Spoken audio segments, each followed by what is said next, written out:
सुलेबी रहनुमा एक खैमे में मौजूद हैं। माहौल में मायूसी और गुस्सा नुमायां है। हमारी पिछली शिकस्त नाकाबिले कबूल है। एक रहनुमा चीखता है और दूसरा रहनुमा सर झुकाकर बोलता है कि सलाउद्दीन को शिकस्त देने के लिए हमें कुछ नया करना होगा। तीसरा रहनुमा मेज़ पर हाथ मारता है और हम उनके इत्तेहादियों को तोड़ेंगे और अंदरूनी गद्दारों को खरीदेंगे। ये हमारी आखिरी उम्मीद है। सुल्तान का मुशावरती इजलास। सलाउद्दीन अपने मशीरों के साथ खैमे में बैठे हैं और दुश्मन की शिकस्त के बावजूद वो मज़ीद ख़तरनाक हो गए हैं। हमें अपनी सफ़ें मजबूत रखनी होगी। सुल्तान कहते हैं कि एक मुशीर अर्ज़ करता है कि सुल्तान हमें आवाम के साथ राब्ता बढ़ाना होगा और उनके दिल जीतना हमारी सबसे बड़ी ताकत होगी। सलाउद्दीन सर हिलाते हैं कि बिल्कुल, लेकिन हमें अपने जासूसों को भी मुतहर्रिक रखना होगा ताकि दुश्मन की हर चाल से आगाह रहें।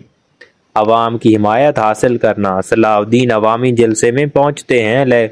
लोग खुशी से अल्लाह अकबर के नारे लगा रहे हैं कि मेरे प्यारे भाइयों, ये ज़मीन हमारी है, उसकी हिफाजत हमारी जिम्मेदारी है। आपकी दुआएं तावन हमारे लिए सब कुछ है। सुल्तान पुरजोश अंदाज में ख़ताब करते हैं। जासूसों का काम। सलाहुद्दीन के जासूस दुश्मन के कैम्प में दाखिल होते हैं। वो दुश्मन की साजिशों को सुनने में कामयाब हो जाते हैं। ये इत्तलाहात सुल्तान को पहुंचती हैं। एक जासूस अपने साथी से कहता है कि दुश्मन के कैम्प में बदएतमादी फैल रही है। हमें क्यों बार बार शिकस्त हो रही है? एक सिपाही पूछता है और एक और जवाब देता है, हमारे रहनुमा हमें सिर्फ मौत की तरफ ले जा रहे हैं। सुल्तान की फ़ौज की तैयारी। सलाउद्दीन अपनी फ़ौज को ख़ताब करते हैं कि हम सिर्फ अपनी हिफाजत के लिए नहीं बल्कि हक और इंसाफ के लिए लड़ रहे हैं। हर सिपाही को अपनी जिम्मेदारी समझनी होगी। फ़ौजी पुरजोश होकर जवाब देते हैं कि हम सुल्तान के हुक्म पर जान भी कुर्बान करेंगे। दुश्मन का अचानक हमला। रात के वक्त दुश्मन अचानक हमला कर देता है।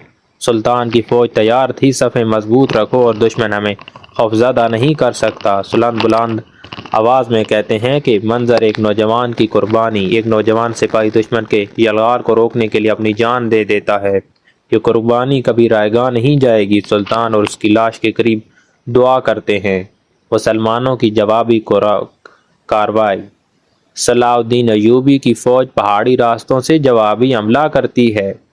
दुश्मन बौखला जाता है। ये कैसे मुमकिन है? हमें उनके बारे में सब मालूमात थी। दुश्मन का रहनुमा चीखता है। सुल्तान की हिकमत अमली। सलाउद्दीन एक पहाड़ी पर खड़े हैं और अपनी फ़ौज को देख रहे हैं। ये जंग अक्ल और ईमान की है। हम फतह हासिल करेंगे, सुल्तान कहते हैं। दुश्मन की शिकस्त। दुश्मन भागने पर मजबूर हो जाता है।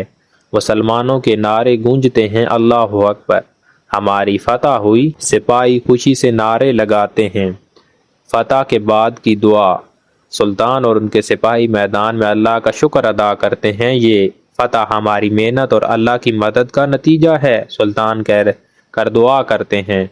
ज़ख्मियों की देखभाल। खैमों में ज़ख्मी सिपाहियों की देखभाल की जा रही है। सुल्तान खुद भी उनके पास जाकर खैरियत दरियाफ्त करते हैं कि आप सब हमारी कौम के हीरो हैं। सुल्तान कहते हैं कि सुल्तान अवाम से मुलाकात करते हैं और उनका शुक्रिया भी अदा करते हैं कि आपकी दुआएं और कुर्बानियां ही हमारी ताकत हैं। हमें मुत्तहिद रहना होगा। सुल्तान अवाम को हौसला देते हैं। दुश्मन के रहनुमा।